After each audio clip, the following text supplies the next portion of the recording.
제가 인생에 대해서 이렇게 인생에 대한 고뇌와 번뇌를 한참 할 때에 제가 이제 청소년부 사역을 했었는데요. 그때 제가 이렇게 아이들에게 많이 자주 했던 질문이 하나 있습니다. 예, 질문이 하나 있는데 이런 거예요. 질문 드릴게요. 왜 사니? 연주 왜 살아? 그냥 웃고 말지야. 한나 묻지 마, 묻지 마. 제가 여러분 왜 사십니까? 아마 그런 고민 한 번씩은 다 지나갔죠. 내가 왜 사는가? 어떻게 답은 다 얻으셨습니까? 저는 그런 질문 되게 많이 하고 다녔어요. 우리가 분명히 살아는 있으니까, 분명히 우리가 사는 이유와 목적이 있을 건데 도대체 나는 왜 살지? 왜냐면 한창 그 청소년 시기를 거치면서 내가 살고 싶다는 생각보다 죽고 싶다는 생각을 더 많이 할 때가 많거든요. 그래서 제가 청소년부 사역을 할 때 아이들에게 정말 이렇게 많이 물어봤던 질문이에요. 야, 너 왜 사냐? 잘 먹고 잘 살기 위해서 산대요. 그래? 그럼 잘 먹고 잘 사는 게 뭔데? 좋은 대학 가는 거래요. 그래? 그럼 좋은 대학 가서 뭐 하려고? 좋은 곳에 취직해야 된대요. 그래? 그럼 좋은 곳에 취직해서 뭐 하려고? 좋은 배우자를 만나야 된대요. 그래? 그럼 좋은 사람 만나서 뭐 하려고? 예쁜 아내 남편을 만나서 예쁜 아이를 낳아야 된대요. 그래? 그럼 예쁜 아이 낳아서 뭐 하려고? 좋은 엄마 아빠가 돼야 된대요. 그래? 그럼 좋은 엄마 아빠는 뭔데? 그러니까 돈을 많이 벌어야 된대요. 그래? 그래서 열심히 일을 해서 돈을 많이 벌어서 뭐 하려고? 그러니까 편안한 노후를 준비한대요. 그래? 그래서 편안한 노후를 준비해서 그 준비한 다음에 뭐 하려고? 그러면 잘 먹고 잘 살다가 죽는데요. 그러니까 결국 왜 삽니까? 죽으려고 살아요. 아닙니까? 우리의 인생은요, 모습과 모양은 조금씩 달라도 모두가 정말 죽기 위해 우리가 사는 것 같아요. 여러분, 이것이 우리 모두가 가지고 있는 꿈입니까? 가장 이상적이고 완벽한 인생을 이 사람은 살았잖아요. 좋은 대학을 가서 좋은 직장에 취직해서 멋지고 남들보다 나은 스펙의 배우자를 만나서 귀한 아이 낳고 잘 먹고 잘 살고 노후 대책을 준비해서 열심히 살다가 죽었어요. 최고의 인생 아닙니까? 과연 이것이 우리가 이 자리에 나온 우리가 기도하고 간구하는 그 목적일까? 우리가 한번 생각해 보아야 합니다. 제가 한창 그 시절에 우리 학생들에게 또 똑같이 물어봤던 많이 물어봤던 질문 중에 하나가 그거예요. 여기 연주 혼자 앉아 있어서 연주한테 계속 물어볼 수가 없는데 패스할게요. 성현이 여기 왜 왔어요? 지금 여기 왜 왔어요? 예배 드리러 왔어요? 예배가 뭐예요? 네? 뭔지는 모르지만 예배 드리러 왔어요? 혹시 석윤이보다 더 좋은 대답을 할 수 있는 분 자신 있게 손 들어 보십시오. 강호, 예배가 뭐예요? 하나님께 영광 돌리는 게 예배밖에 없어요? 그러니까 그게 예배밖에 없냐고요. 예배만 드리면 하나님 영광 받으세요. 다른 거는? 그러니까 다른 거는 하나님 영광 안 받으세요? 다 받아요? 그럼 왜 예배 드려요? 거봐요, 지금 벌써 밑바닥이 드러나고 있죠. 사람들이 그래요. 예배 드리러 왔대요. 예배 드리러 교회 왔대요. 그럼 예배는 교회에서만 드릴 수 있습니까? 그럼 예배 드려서 뭐 하려고요? 예배 드리고 난 다음에 내가 무엇을 얻기 위해서 예배를 드리냐고요. 결국 우리가 조금만 생각해 보면 우리는 목적 없이 살고 목적 없이 오가는 사람들을 너무 쉽게 만날 수 있다는 걸 금방 알 수 있습니다. 여러분 알아요. 질문 자체가 굉장히 어려운 질문이라는 거. 하지만 답하기 어렵다고 해서 우리가 무시하거나 피해 가도 되는 질문들은 아니에요. 왜냐하면 우리는 한 번에 너무너무 소중한 인생을 살고 우리가 그 명확한 목적과 방향이 없으면 우리는 무엇인가 열심히 살고 노력을 했는데 남겨진 것이 아무것도 없기 때문이죠. 우리가 답하기 어렵다고 해서 우리가 피해갈 문제가 아니라 우리가 이 질문을 반드시 묻고 답을 얻어야 하는 이유는 답하기 어려운 문제의 답을 아는 사람의 인생과 알지 못하는 사람에게는 삶의 의미와 무게가 완전히 달라질 수 있기 때문입니다. 우리가 어디에 가서 무엇을 하든지 그의 명확한 목적을 아는 것은 참 중요합니다. 수련회도 마찬가지예요.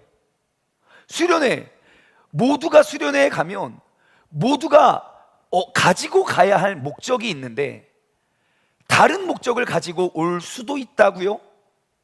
분명히 똑같은 곳에서 똑같은 시간을 보내지만 다른 열매를 맺게 되겠지요. 여러분, 지금 이 자리에 왜 와서 앉아 계십니까? 지금 내가 이 자리에 나온 목적은 무엇입니까? 누가 이런 명언을 남겼다고 합니다. 목적을 잃어버리면 모든 것을 잃게 된다. 들어본 말입니까?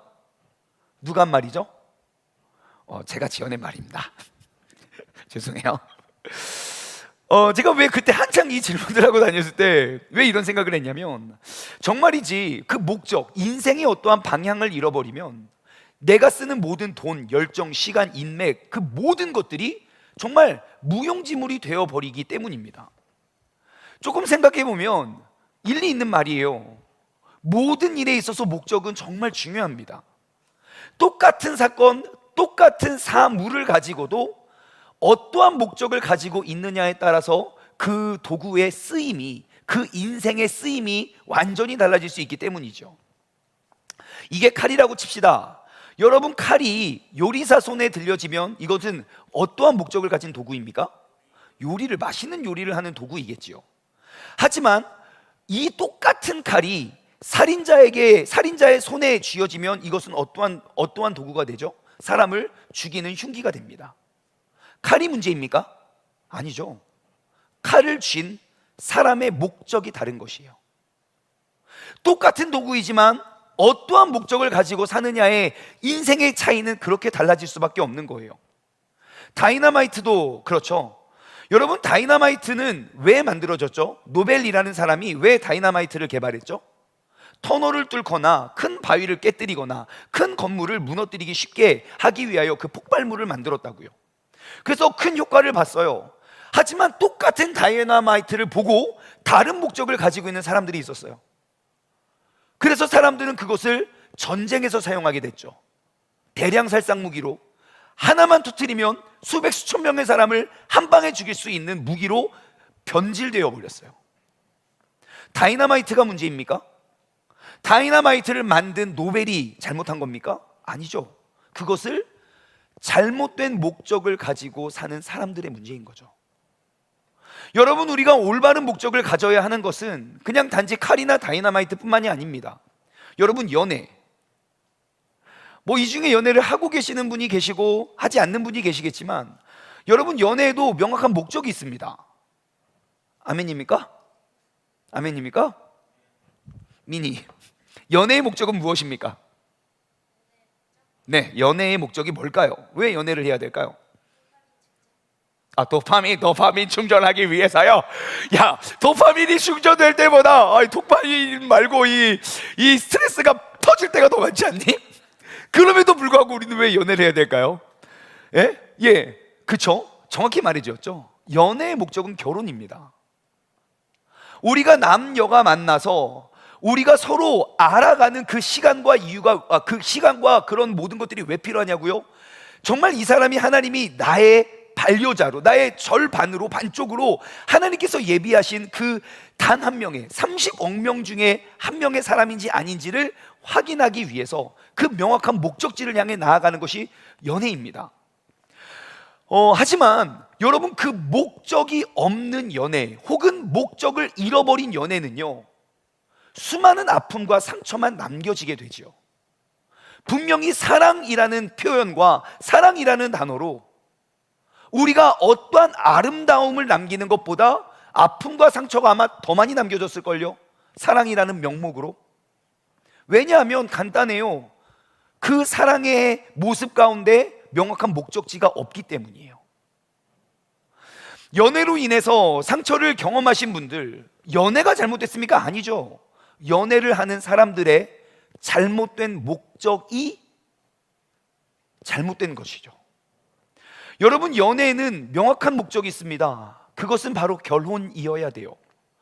연애는 결혼과 동시에 종결이 됩니다. 결혼했는데 연애하면 문제가 심각해집니다. 결혼을 위해서 서로를 지켜줘야 되고요, 결혼을 위해서 자신을 보호하는 것, 그것이 방향과 목적을 잃지 않는 건강한 연애관일 거예요. 여러분들의 연애 생활에 앞으로의 누군가를 만나서 교제하는 그런 모든 과정 가운데 여러분, 그 명확한 목적을 한순간 잃어버리는 그 순간 나의 삶에 큰 아픔과 상처만 남겨질지 모릅니다. 제가 여기서 계속 설명드렸던 것 중에 하나는 죄라는 단어예요. 죄라는 단어가 히브리어 성경에는 하타트라는 단어이고, 그것을 헬라어 성경으로 번역하면서 하말티아라고 번역을 했어요. 그리고 그 하말티아의 뜻이 무엇입니까? 궁수가 관역을 향해 활을 쐈는데 그 관역에서, 그 표적지에서 활이 빗나간 그 상태가 하말티아예요. 자, 그러면 활이 잘못된 게 아니에요. 목적지를, 방향을 잃어버린 궁수의 잘못이지요. 죄는 바로 그런 것입니다. 목적을 잃어버린 것이요. 내가 아무리 좋은 의도를 가지고 아무리 좋은 일을 해도 목적을 잃어버려서 관역 안에 들어가지 못한 그런 모든 화살은 다 죄의 상태가 되는 것이에요. 여러분, 선악과 아시죠? 선악과를 만든 하나님이, 선악과를 그 동산의 중앙, 제일 잘 보이는 곳이에요. 그러니까 그 에덴이라는 동산 어디를 돌아다녀도 고개만 들으면 쉽게 볼 수 있는 것이 바로 선악과예요. 먹으면 안 되는 그 선악과를 하나님이 왜 만드셨습니까? 하나님이 그 선악과를 만든 목적이 무엇입니까? 이것들 니네 먹나 안 맞나 내가 시험해가지고 먹었어! 주방! 하나님 그 목적으로 만드셨을까요? 아니요. 하나님이 그 선악과를 만드신 목적은 무엇입니까? 하늘과 땅에는 이 모든 것들을 창조하신 창조주가 있고 만들어진 피조물이 있다는 거예요. 그래서 그 선악과를 볼 때마다 나를 만드신 이와 만들어진 나의 질서를 잊지 말라는 것이죠. 어디 가서 무엇을 하든지 항상 내가 눈을 들어 그 선악과를 볼 때마다, 우리 인간 위에 이 모든 것들을 만드신 하나님이 계시는구나, 그 질서를 잊지 않고 기억하라고, 항상 지켜보면서 그 질서를 세워가라고, 그래서 하나님의 영광을 위해서 살으라고 동산 중앙에 만들어 놨는데, 마귀가 나타나자마자 뭘 합니까? 그 목적을 왜곡시켜요. 동산 중앙에 있는 나무, 그거 진짜 먹지 말라고 했냐? 야, 그게 진짜인데, 야, 너 그거 몰라? 그러니까 마귀가 와서 그 동산 중앙에 있는 나무를 볼 때마다 천지를 창조하신 하나님과 나의 질서를 생각해야 되는데, 그것들을 딱 왜곡시키니까, 그 목적을 바꿔버리니까 그 나무가 먹음직도스럽고 보암직도스럽고 탐스럽기까지 보이는 거예요. 그러므로 여러분, 우리는 어디에 가서 무엇을 하든지 항상 우리는 명확한 목적을 잃어버리면 안 됩니다. 내가 공부를 하던, 직장 생활을 하던, 신앙 생활을 하던, 연애를 하던, 내가 무엇을 하든지 우리는 가장 바르고 건강한 목적을 가지고 우리는 나아가야 되고, 그 목적, 그 방향을 잃어버리지 않기 위해서 우리는 늘 점검해야 돼요. 제가 오늘 여러분과 왜 자꾸 이렇게 목적 이야기를 하냐면요, 우리의 삶에, 특별히 우리 신앙생활에 목적을 잃어버리게 하는 존재가 있습니다. 그 존재는 바로 사단입니다. 스크루테이프요. 스크루테이프는 맨날 우리에게 하는 짓들이 너무 똑같아요. 새로운 게 없어요. 왠 줄 아십니까? 마귀는 창의력이 없거든요. 마귀에게는 창의력이 없어요. 그러니까 하나님께서 창조하신 모든 것들을 왜곡시키는 것이 그의 일이에요. 마귀는 창의력, 창조성이 없거든요. 그러니까 계속 변질시켜요. 그래서 마귀가 하는 짓이 뭐냐면, 우리로 하여금 올바른 명확한 방향과 목적지를 정해 놓았는데 거기로부터 방향을 계속 틀어놓습니다. 그것이 오늘 우리가 함께 나눠보고 살펴보아야 할 스크루테이프의 편지 12번째 편지의 핵심 내용입니다. 혹시 화면 준비됐을까요? 제가 보내드린 문구 한번 보세요. 12번째 편지 안에 있는 내용입니다. 알다시피 우리가 진로를 틀어놓은 덕분에 환자는 우리 크리스천이죠. 환자는 이미 원수의 궤도에서 이탈하고 있는 중이다.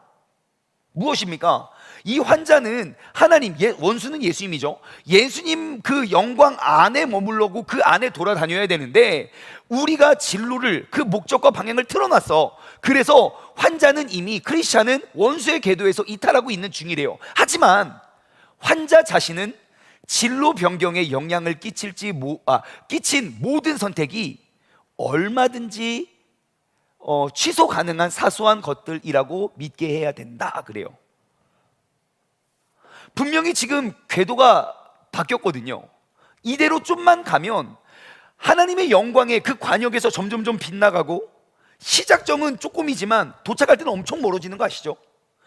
방향이 1도만 틀어져도 10m, 100m, 1000m 가면 쭉 멀어지는 거 아시죠? 그래서 나의 궤도는 이미 바뀌어졌는데 그 동시에 우리 안에 이러한 생각을 넣으래요. 야, 이거 얼마든지 취소가 가능한 사소한 것들이야 라고 믿게 해야 된대요. 계속 읽어볼게요. 속도가 느리긴 하지만 하여튼 자신이 지금 태양으로부터 등을 돌려 차갑고 어두운 공간의 끝으로 가고 있다는 생각을 절대 허용해서는 안 돼. 그의 방향과 목적이 틀어졌다는 인식을 절대 심어주면 안 돼. 마귀가 이 자리에서 우리를 걸고 넘어지는 도구입니다. 여러분, 마귀는요, 우리가 우리의 의지로 나아가고자 하는 길을 막지 못합니다. 마귀는 절대 동산 중앙에 있는 나무를 따다가 사람 입에 쳐 넣어주지 않아요. 왜요? 그런 능력이 없거든요. 우리의 몸은 하나님께서 주신 자유의지가 있기 때문에 내가 스스로 그것을 따먹지 않으면 마귀는 절대 안 돼! 절대 그럴 수 없어요. 그러니까 우리의 마음과 목적을 바꾸어서 스스로 그것을 탐스러워 보이게 만들어 놓고 스스로 따먹게 만들어요. 그리고 유유히 사라집니다. 조금도 책임지지 않아요. 왜요? 그 죄악은 네 손으로 네 입으로 들어갔으니 네가 책임을 져라. 그리고 사라지는 게 마귀예요. 살짝 방향만 틀 뿐입니다. 못 가게 하는 게 아니라 가게 만들고요, 그리고 잘못된 열매를 맺게 하는 게 마귀예요. 그럼 우린 이런 질문을 할 수 있죠. 마귀는 왜 그렇게 합니까? 생각해 보세요. 내가 오늘 교회 너무너무 가고 싶어. 오늘 하기우스 지금 이거 해야 되는데 나 진짜 너무 가고 싶은데 만약에 못 가게 하잖아요. 그럼 내 안에 저항력이 생겨요. 원래 하지 말라는 거 더 하고 싶어요. 하라고 하면 하기 싫은데 하지 말라고 하면 더 하고 싶거든요. 그러니까 못 가게 하면 더 큰 저항력이 생겨서 더 열심히 나아갈 수 있기 때문에 못 가게 하진 않아요. 하지만 가서 그 자리에 있으면 스스로 안도하거든요. 방향이 잃어버리면 스스로 믿음이 아무리 열심히 해도 믿음이 자라지 않아요. 왜요? 스스로는 잘하고 있다고 생각하고 있기 때문이죠. 방향이 아주 조금 잘못되었으니까요, 출발점은 비슷해요. 모두가 어울리는 게 비슷해요. 하지만 언제 결정이 납니까? 열매를 보면 달라요. 똑같은 곳에서 똑같이 신앙생활해도 정말 죽은 자를 살리고 쓰러진 자를 일으켜 세우고 살아나는 그 생명의 열매가 맺혀지는 반면, 건강한 사람들도 그 사람과 혹은 어떠한 일과 연루되면 그 사람들 다 파괴되고 쪼개지고 교회 원망하고 그러면서 이제 교회를 떠나는 그런 열매들이 생기게 된다는 것이에요. 세상의 죄는요, 언제나 아주 작고 사소한 것에서부터 시작됩니다. 아주 작은 방향의 전환, 생각의 변화. 우리는요, 그 우리의 은혜가 성장하여 얻게 될 그런 모든 열매를 파괴시키는 건 어마어마한 사건이 아니에요. 어쩌면 언제든지 취소가 가능해 라고 생각하는 나의 그 방향을 잃어버림이라는 것이에요. 여러분 혹시 어려서 혹시 부모님 돈에 손댄 적 있습니까? 손들어 보라고 하고 싶지만 그 성현아 자랑은 아니잖아. 고마워. 저는요, 어렸을 때 지금이랑은 많이 달랐어요. 어렸을 때 많이 달랐는데 그때는 떡볶이를 100원 주면 그 손가락만한 실떡? 예, 그거를 10개를 줬거든요. 100원을 주면 10개를 줬던 시절이에요. 이렇게 빵 소세지 이만한 그 손가락 한 마디 같은 한 마디만한 그 소세지에다가 막 빵 이렇게 해가지고 설탕 막 묻혀주는 핫도그 있잖아요. 예, 그게 100원이었거든요. 대전은 그랬어요. 그래서 우리는 그래서 그 100원, 50원, 100원이 굉장히 큰, 그러니까 가치 있는 돈이었어요. 그래서 저는요, 누나와 함께 협력하여서 아버지 책상에 있는 저금통, 항상 채워져 있던 아버지 저금통에서 티 안 나게 100원짜리 5개를 꺼내는 게 아니라 500원짜리 하나를 꺼냅니다. 예, 그래서 이제 저희 누나랑 항상 500원짜리 하나 꺼내서 떡볶이를 사 먹고, 그때는 막 만화책방 되게 유행했거든요. 그래서 만화책 빌려보고 이제 그렇게 했었지요. 당연히 아버지께서 아셨을까요, 몰랐을까요? 모르죠. 그 동전이 가득 차 있는 그런 저금통에 열어가지고 500원만 꺼냈는데 어떻게 압니까? 그리고 세월이 흐르고 흘러 저희 누나도 대학생이 되고 저도 대학생이 된 어느 날, 아버지께서는 가족들이 다 모여있는 곳에서 회심의 한마디를 하셨습니다. 우리 집에는 신비한 저금통이 하나 있어. 아무리 동전을 넣어도 절대로 차지 않는 신비한 저금통이 하나 있어 라고 하시더라고요. 여러분 생각해 보세요. 내가 아버지 책상에 당연히 모르겠지라고 해서 동전을 하나하나 빼서 가졌던 그 작은 도둑질의 습관이 거기서 멈춰졌을까요? 아니면 더 커졌을까요?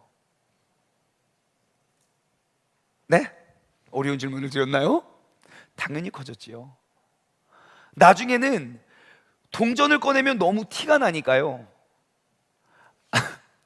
아버지 옷장에 가면 옷이 쫙 걸려 있잖아요. 예, 주머니마다 남겨진 지폐를 수금하는 그런 일들을 했죠. 결국 모든 도둑질을 끊게 되는 계기가 생겼습니다. 여러분, 세상의 모든 그릇된 것의 시작은요, 항상 여기서 시작됩니다. 언제라도 취소가 가능하다는 그러한 안일한 인식이요. 정말 그 작은 변화, 우리가 중요하게 여기지 않는 그 작은 것, 그것으로부터 우리의 인생을 파괴시키는 게 스크루테이프가 지금도 우리를 공격하는 방법입니다. 그래서 이 작은 차이를 우리가 발견하는 것이 믿음입니다.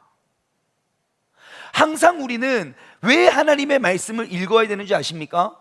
말씀이 무엇이고 어떠한 걸 가리키고 어떠한 지식을 쌓기 위함이 아니에요. 이 말씀의 기준으로부터 내가 비껴가고 멀어지는 우리의 그 중심을, 그 기준을 계속 잡아가는 것이 우리의 목적이 되어야 돼요. 그래서 우리는 매일매일 우리는 명확한 목적과 방향을 점검하고 돌아봐야 되는 거예요. 내 죄와 싸우는 일은 쉬운 일이 아닙니다. 그렇기 때문에 우리는 그 싸움을 포기해서는 안 되는 거예요.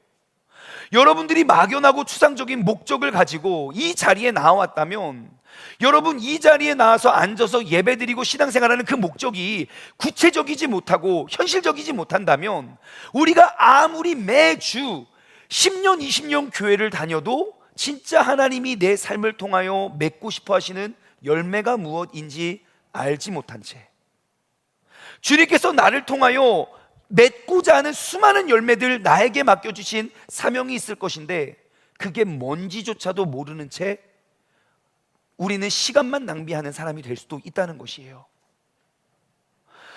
여러분, 우리의 신앙생활의 화산을 어디에 꽂혀 있는지 오늘 다시 한번 점검하기를 원합니다. 항상 위험은 도사리고 있습니다.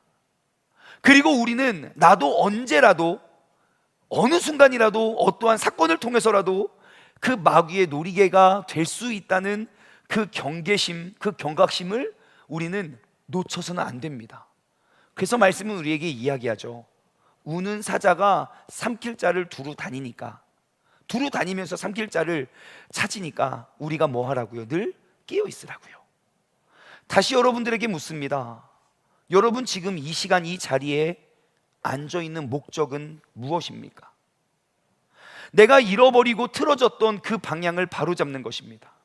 나의 말과 행동, 나의 봉사와, 아까 강우 형제가 말했잖아요. 내가 진짜 전심으로 하나님께 예배하고 찬양하고 경배하고 기도하는 그런 모든 행위도 하나님의 뜻과 하나님의 영광이라는 그 관역에서 벗어나면 다 헛된 일이 될 수 있다는 것이에요.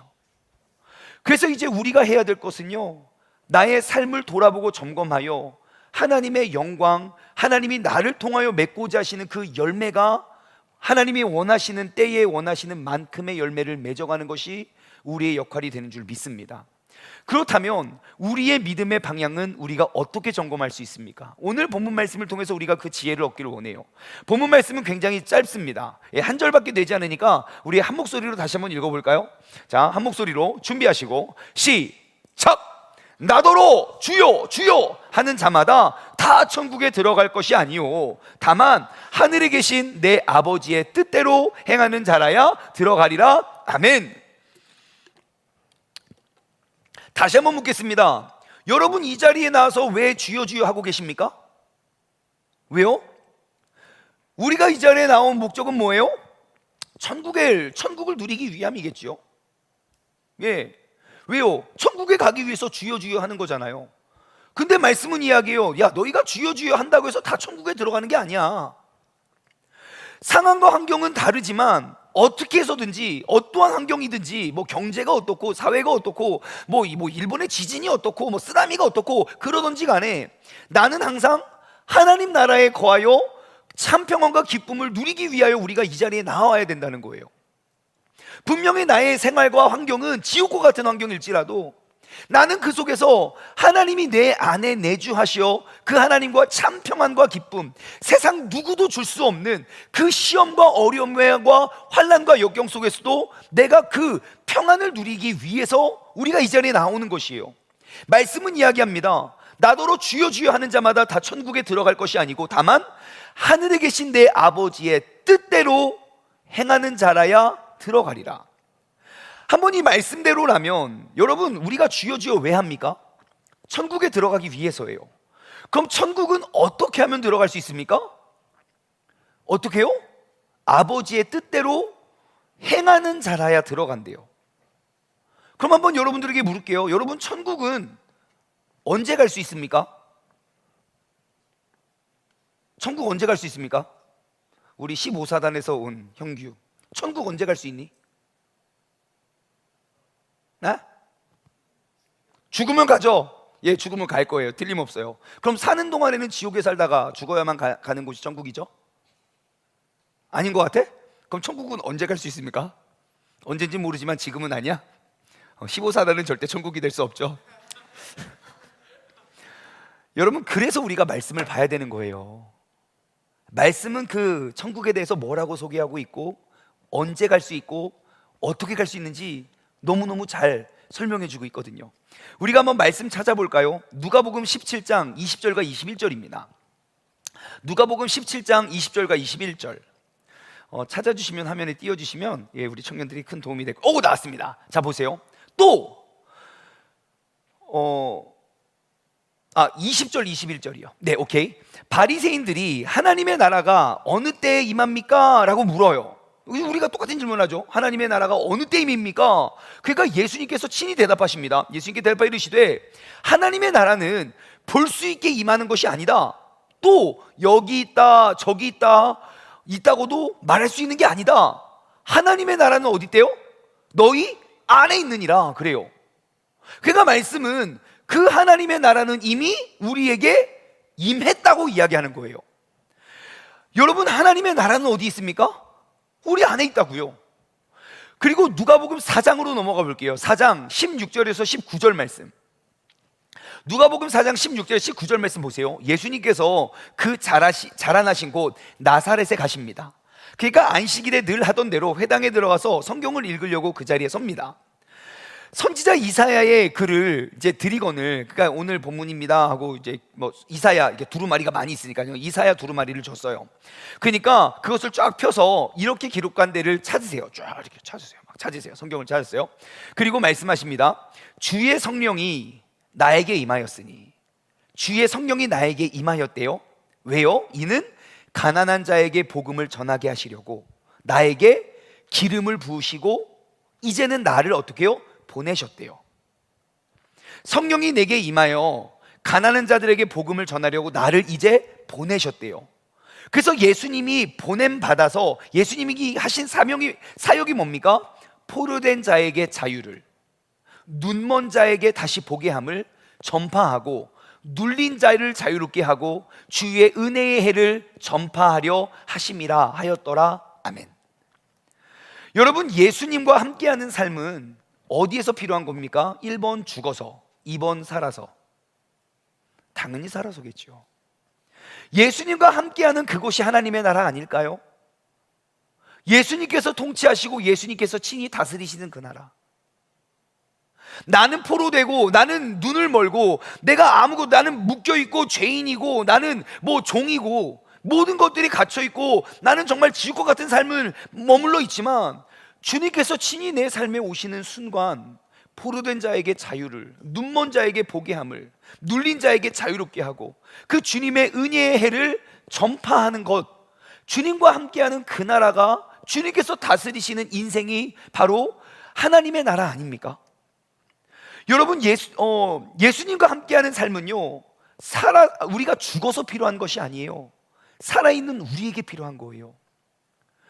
여러분, 즉 하나님 나라에서 나타나는 현상은요, 하나님의 나라는 이미 우리 안에 임했다는 사실이에요. 근데 우리는 이 사실을 믿지 않으려고 굉장히 노력합니다. 우리의 마음속에는요, 천국은 죽어야만 갈 수 있는 공간이라는 어떻게 막 세뇌를 당했어요. 세뇌를. 왜 그럴까 이렇게 생각해 보면요, 분명 그 오해의 요지는 바로 여기서 시작된 것 같아요. 이 아래 나오는 설교 내용은요, 제가 진짜 개인적으로 너무너무 존경하고 사랑하는 이지용 목사님이라고 계세요. 예, 그 목사님의 설교의 내용을 제가 나눠드릴게요.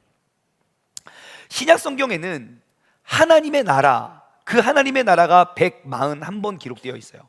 신약 성경에 하나님의 나라. 근데 113번이 사복음서에 다 기록되어 있어요. 하나님의 나라에 대해서 141번 기록되어 있는데 복음서에서만 113번이 기록된 거예요. 그러니까 우리가 알 수 있는 건 뭡니까? 예수님의 가르침 속에는 하나님의 나라가 얼마나 중요한지를 강조하고 있다는 걸 우리는 알 수 있어요.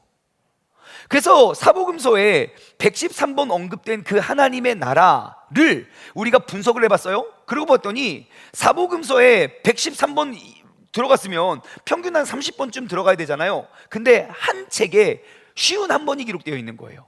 한 책. 그 책이 어떠한 책일까요? 막 찍으세요. 어차피 모르니까.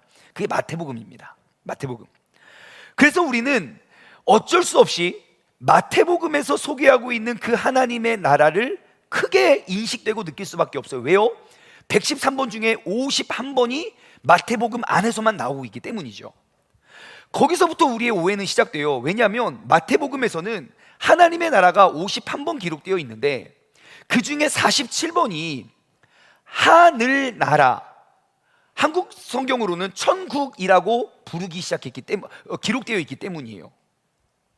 하나님의 나라를 우리는 천국으로 인식을 하게 된 거예요. 문제는 우리는 성경을 읽기 시작할 때 마태복음부터 읽거든요, 본능적으로. 그리고 마가복음, 누가복음, 요한복음 가면 내용이 비슷비슷하니까 우리가 대충 읽는단 말이에요. 그러니까 하나님의 나라에 대한 인식이 아니라 천국이 이미 우리 안에 박힌 상태로 그 나머지를 보니까 우리에게는 천국은 죽어야만 갈 수 있는 나라라고 인식을 하는 거예요. 하나님의 나라, 하나님께서 다스리시고 통치하시고 이미 우리에게 주어진 그 하나님의 나라가 천국과 동일하게 느껴야 되는데 우리는 천국과 하나님의 나라를 다르게 인식한다는 게 문제예요. 천국은 어디에 있습니까? 그러면 저 먼 곳 어딘가에 있다 그래요. 그럼 천국은 언제 갈 수 있습니까? 그러면 죽어야지만 갈 수 있다고 이야기를 해요. 그런 오해가 생기기 시작한 거죠. 그러면 왜 다른 복음서, 다른 책들에서는 그 하나님의 나라가 The Kingdom of God이거든요, 하나님의 왕국. 근데 왜 유독 마태복음에서는 그 하나님의 나라라는 단어 대신 천국이라는 단어를 썼을까요? 이런 이유 때문이에요. 마태, 마가, 누가, 요한복음은 수신자, 그러니까 편지를 받는 사람들이 대상이 다 달랐어요. 예, 그래서 마가복음은 로마에 있는 그리스도인들을 위해서 기록된 책. 그래서 로마에 있는 그리스도인들을 위해서, 이방인들이죠. 예, 그래서 그게 마가복음이고, 헬라에 있었던 헬라인들을 위해서 기록된 복음서가 누가복음이고, 그리고 헬라인, 유다인, 로마인 할 것 없이 모든 사람들에게 기록된 책이 요한복음이에요. 그럼 마태복음은요, 오직 유대인들에게만 쓰여진 책이 마태복음입니다. 그러니까 마태복음의 수신자는 유대인들이에요. 그래서 그것을 옮겨 적을 때, 여러분 아시죠? 유대인들은 하나님에 대한 존귀와 그 경외가 굉장히 큽니다. 우리랑 그냥 하나님 영광 받으세요, 하나님의 이름을 거룩히 여겨야죠, 이 정도가 아니에요. 그 율법에 기록되어 있는 그 계명 하나하나, 하나님의 이름을 망령되이 일컫지 말라 라는 그 하나의 계명을 그들은 완벽하게 지키기 위해서 성경을 읽다가도요, 야훼라는 여호와라는 단어가 나오면요, 읽다가 멈추고요, 그냥 읽다가 멈추고 하늘을 바라보고 다시 그 성경을 읽어갔어요. 어떻게 이 더러운 입으로 그 거룩한 하나님의 이름을 담을 수 있겠느냐라는 식이죠. 그래서 그들이 성경을 필사할 때요, 야훼라는 그 단어를, 야훼, 어떻게 이 더러운 손으로 하나님의 거룩한 이름을 받아 적을 수 있냐, 그래서 모음을 뺐어요. 그러니까 이응 히읗만 적었어요, 필사를 할 때. 그러니까 이응 히읗 줬다 보니까 그게 야훼인지 뭐 이게 오혼지 우훈지 우후 알 수가 없잖아요. 그러니까 다시 자음을 쓰기 시작했어요. 그 사람들이 필사를 할 때 어떻게 했냐면요, 하나님의 그 거룩한 이름을 다른 단어로 쓰던 거를 같이 쓸 수 없어서 어떻게 했냐면요, 내가 쭉 필사를 하다가 여호와 나오잖아요. 그러면 그 펜 꺾어버립니다. 그리고 새로운 펜을 갖고 와요. 그리고 여호와 적어요. 그리고 그것도 버려요. 그리고 또 다른 펜 갖고 와요. 그리고 다음 걸 필사를 해요. 그러니까 51번이나 반복되는 하나님의 나라, 그 하나님의 나라를 쓸 때마다 이거를 꺾기가 너무 어려운 거예요. 그러니까 하나님의 나라를 천국이라고 기록하기 시작한 것이죠.